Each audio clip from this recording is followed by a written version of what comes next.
নমস্কার, আমি স্নিগ্ধা। আপনাদের সকলকে স্বাগত জানাই গল্পের ঝালমুড়িতে। আশা করি সকলেই খুব ভালো আছেন। আজকে আপনাদের শোনাচ্ছি একটি অসম্পূর্ণ প্রেমের গল্প, সুচিত্রা ভট্টাচার্যের লেখা দোলাচল। আসুন বিলম্ব না করে শুরু করি। ভালো লাগলে অনুগ্রহ করে লাইক, কমেন্ট, শেয়ার ও সাবস্ক্রাইব করে আমার পাশে থাকবেন। বাড়ি ফেরার পথে মনস্থির করে ফেলল অঞ্জন, অনেক হয়েছে, আর নয়, আজই কথাটা বলে ফেলতে হবে শান্তাকে। বলতেই হবে। কতদিন আর এইভাবে দু নৌকোয় পা দিয়ে চলা যায়? এবার একটা এসপার ওসপার হওয়া দরকার। ছুটন্ত মিনিবাস এখনও ভিড়ে ভিড়। একটু আগেও অঞ্জন যখন স্ট্যান্ড থেকে উঠেছিল তখন বেশ ফাঁকাই ছিল বাস, বসার জায়গাও ছিল কিছু। পার্ক স্ট্রিট পেরোতে না পেরোতেই মানুষ উপচে পড়েছে। কটু ঘামের গন্ধে বিচবিচ করছে চারিদিক। কদিন ধরে গরমও পড়েছে খুব। জানালার ধারে বসেও যেন ঠিক আরাম হচ্ছিল না অঞ্জনের। কসরত করে পকেট থেকে রুমাল টেনে এনে মুখ মুছল অঞ্জন। এখনও রুমালে সুবাসটা লেগেই আছে, কস্তুরীর সুবাস, হয়তোবা চোখের জলও। অঞ্জন কাছে থাকলে কস্তুরীর নিজের রুমাল ব্যবহার করে না, অঞ্জনেরটাই তার চাই। চোখ বুঝে কস্তুরীকে চোখে আনলো অঞ্জন। মেয়েটা এখনো বড্ড ছেলে মানুষ। বাচ্চা মেয়ের মতো কারণে অকারণে হাসি, কথায় কথায় অভিমান, একটুতেই খুশি। দেখো না দেখো চোখে জল। কে বলবে মেয়েটার ভেতরে অত চাপা কষ্ট আছে? কোনো এক মদমাতালের সঙ্গে নাকি বিয়ে হয়েছিল, 1 বছরের মধ্যেই তাকে ছেড়ে চলে এসেছে। ডিভোর্সও নিয়েছে, মনের জোরে নিজের পায়ে দাঁড়িয়েছে, চাকরি বাকরি করছে। নাকি কষ্টটা আছে? অঞ্জনকে পেয়ে সব দুঃখ ভুলে থাকে কস্তুরী? নিশ্চয়ই তাই। অঞ্জনী তো তাকে প্রথম ভালোবাসতে শেখালো, নতুন করে স্বপ্ন দেখালো, জীবনের ওপর বিশ্বাস ফিরিয়ে আনলো আবার। অঞ্জন এখন কস্তুরীর সব থেকে বড় আশ্রয়। তবু আজ কস্তুরী দুম করে বলেই ফেলল, এইভাবে আর কতদিন কাটাবো আমরা, এরকমভাবে ভেসে ভেসে? অঞ্জন কাছে টেনে নিয়েছিল কস্তুরীকে, তারপরে বলল, কেন হঠাৎ আজ এরকম কথা কেন হলো? অফিসে সব জানাজানি হয়ে গেছে। মাধবীদি আজ আমাকে জিজ্ঞাসা করছিল, তোদের এই সম্পর্কের পরিণতি কি? তুমি কি বললে?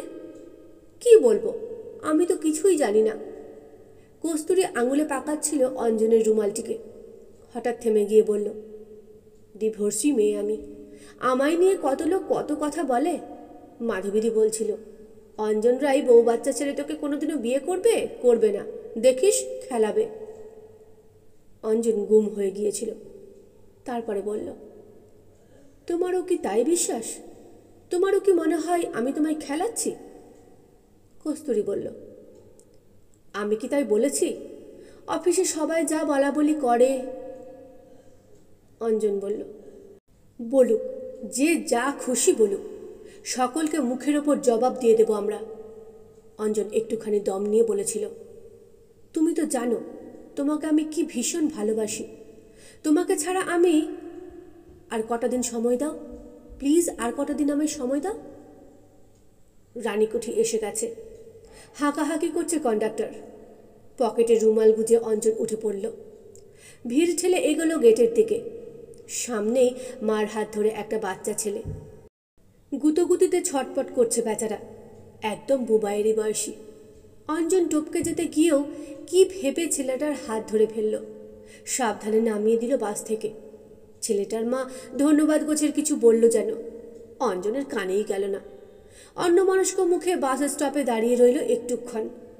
বুবাইয়ের জন্য আজ কি একটা যেন কিনে নিয়ে যেতে বলেছিল শান্তা। রং পেন্সিল, স্টিকার, চার্ট পেপার, মনে পড়ছে না। থাক, শান্তা নিজেই কিনে নেবে। শান্তা যদি বুবাইকে না ছাড়ে, যদি জোর করে নিয়ে চলে যায়, তখন তো ছেলের জিনিস তাকেই কিনতে হবে। এখন থেকেই বরং অভ্যাসটা হোক। ভাবতে গিয়ে কোথায় যেন একটা কাঁটা খচখচ করে উঠল অঞ্জনের। 4.5 বছরের বুবাই তার বড় আদরের। শান্তাকে না হয় ছেড়ে দিতে পারবে, কিন্তু বুবাই? ওদিকে আবার ছেলেকে না দিলে শান্তাই বা থাকে কি নিয়ে? সমস্যা সমস্যা। একটা ব্যবস্থা অবশ্যই করা যায়। বুবাই না হয় কিছুদিন মার কাছে রইল, কিছুদিন বাবার কাছে। শান্তা কি রাজি হবে? যাককে যাক, যখনকার কথা তখন ভাবা যাবে। অঞ্জন মন্থর পায়ে হাঁটা শুরু করলো। হঠাৎ কোত্থেকে রাজ্যের ক্লান্তি এসে ভর করেছে শরীরে। অফিস ছুটির পর প্রতিদিন কস্তুরী আর সে গিয়ে বসে গঙ্গার ধারে। নদীর স্নিগ্ধ বাতাস আর কস্তুরীর টাটকা নিঃশ্বাস সঞ্জীবনী হয়ে প্রাণের সঞ্চার করে দেয় তাকে। কিন্তু আজ কি হলো? কেন এত ক্লান্তি? আজও তো ছিল, খানিক আগেও ছিল, তবু কেন এত শ্রান্তি? তবে কি কস্তুরীর কথা শান্তাকে বলতে হবে বলে মনে মনে টেনশন হচ্ছে অঞ্জনের? বাড়ির দরজায় এসে বেল টিপল অঞ্জন। অন্যদিনের মতো অত জোরে জোরে নয়, বেশ আস্তে, যেন কোনো অপরিচিত বাড়ির দুয়ারে এসে দাঁড়িয়েছে সে। শান্তা দরজা খুলেছে। এসেছো?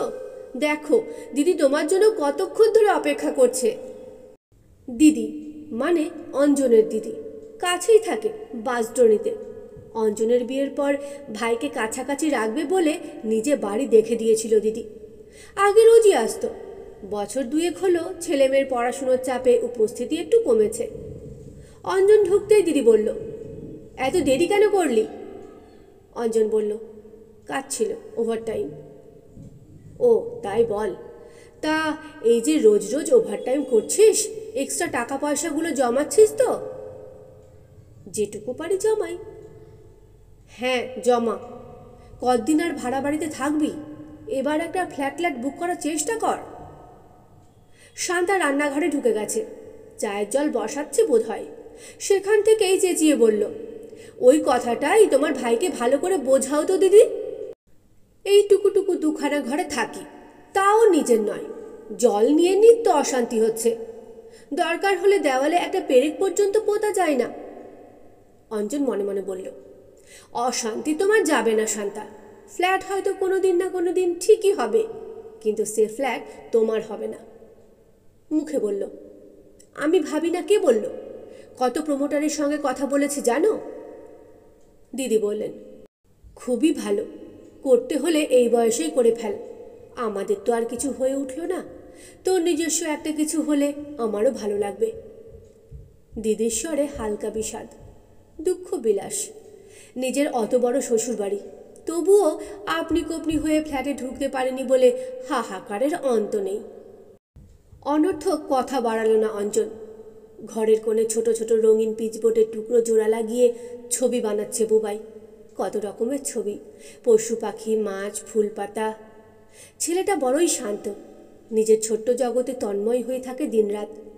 অঞ্জন এগিয়ে গিয়ে ছেলের কোকড়া চুলে আলগা হাত বোলালো। তারপর ছোট্ট একটা নিঃশ্বাস ফেলে চা শেষ করে ঢুকে গেল বাথরুমে। বাথরুমটা বেশ ছোট, মলিন, স্যাঁতস্যাঁতে। এ বাড়িতে ঢোকার সময় বাড়িওয়ালা শাওয়ার লাগিয়ে দেবে বলেছিল, কিন্তু এখনও দেয়নি।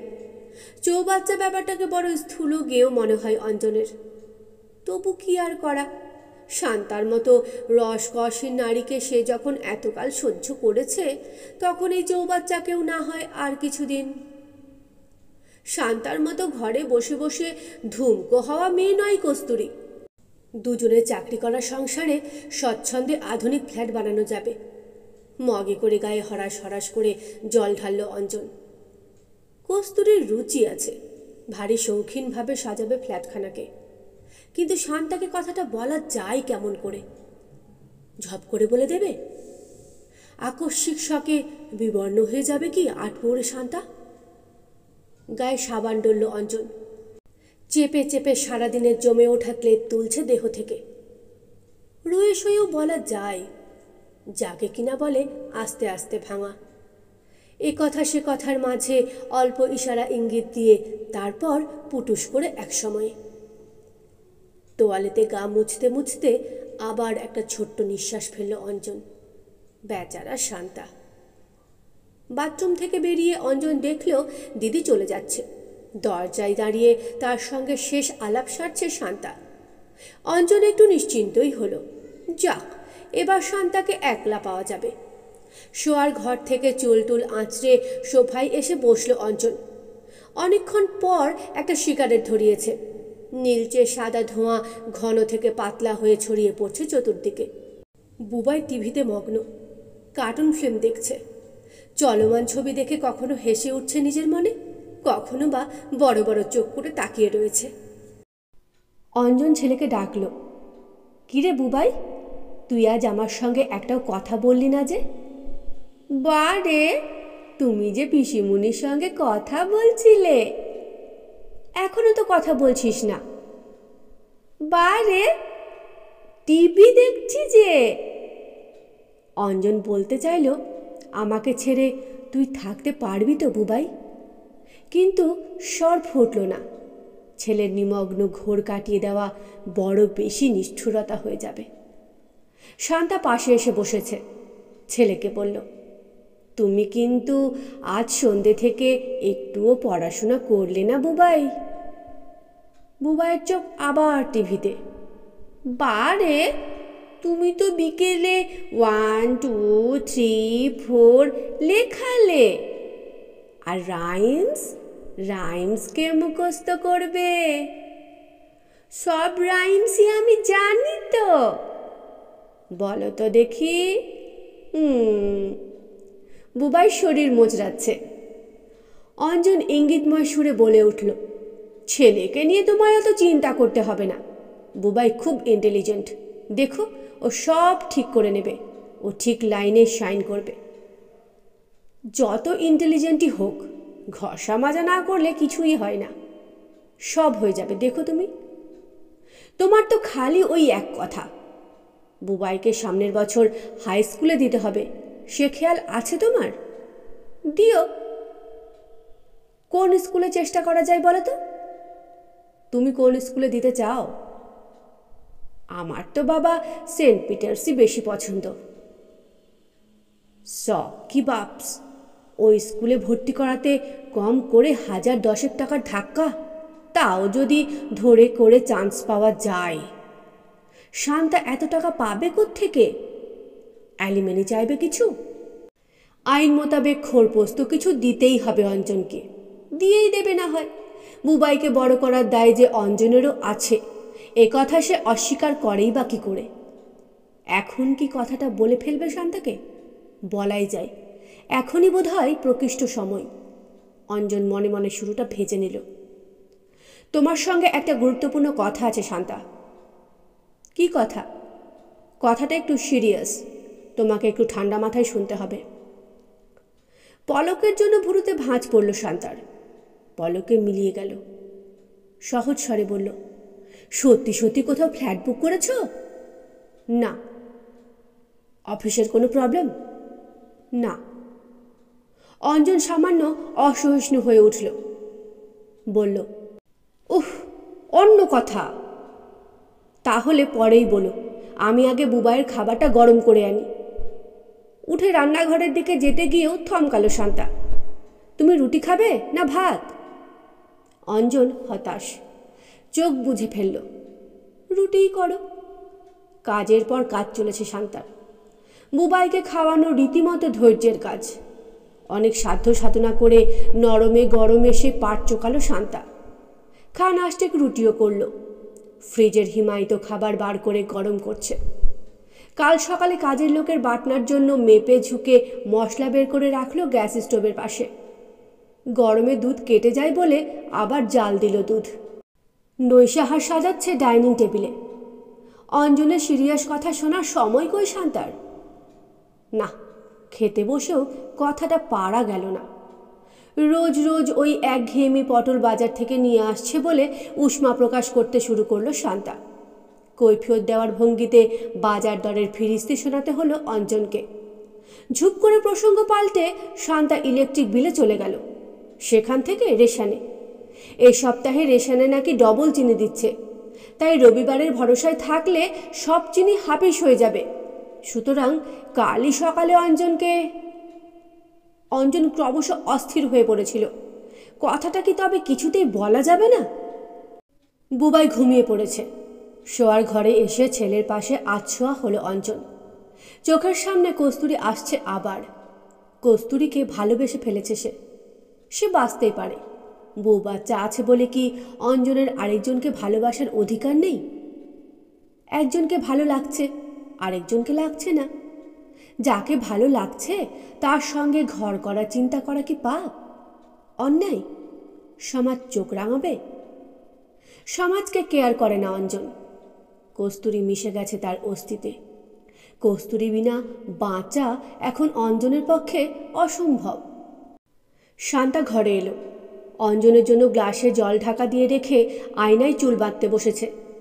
আর চোখে অঞ্জন দেখছিল শান্তাকে। কস্তুরীর পাশে শান্তাকে মোটেই ভাবা যায় না। কি বিশ্রী চেহারা হয়ে গেছে শান্তার। খসখসে অনুজ্জ্বল চামড়া, টিকটিকির ল্যাজের মতো চুল, গালে ম্যাচেতার দাগ, বুক পিঠ প্রায় সমান, কাঠি কাঠি চেহারা। তুলনায় কস্তুরী তো রাজহংসী। শুধু বুবাইয়ের মা বলে কি ওই শান্তাকে সহ্য করা উচিত? মন থেকে সমস্ত সংকোচ ঝেড়ে ফেলল অঞ্জন। ঘর ঘরে গলায় ডাকল, শান্তা, শোনো এদিকে একটু। চিরুনি হাতে খাটের পাশে এলো শান্তা। কি? ওই যে তখন বলছিলাম তোমার সঙ্গে সত্যিই আমার একটা সিরিয়াস কথা আছে। আমারও আছে। অঞ্জন ভুরু কোঁচকাল। তোমার তোমার আবার কি কথা? দিদি সন্ধেবেলা কেন এসেছিল জানো? জামাইবাবুর কোম্পানির হাল বেশ খারাপ।